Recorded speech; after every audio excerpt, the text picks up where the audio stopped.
nii juurestiku abil maasse, okastiku abil õhku kui ka tüvesihti pidi otse kosmoses.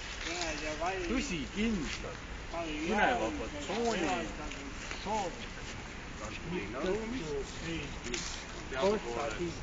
vähemalt 100 aasta jooksul ühtegi Kõne on siiski moodustunud praegu kõne tasandil.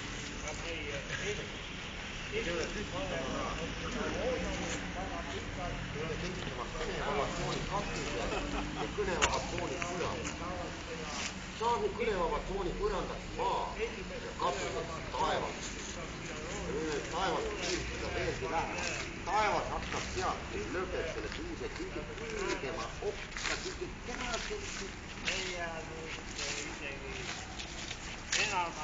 Kõnevabad tsooni üks nurk laguneb. ma arvan, et see oleks kõik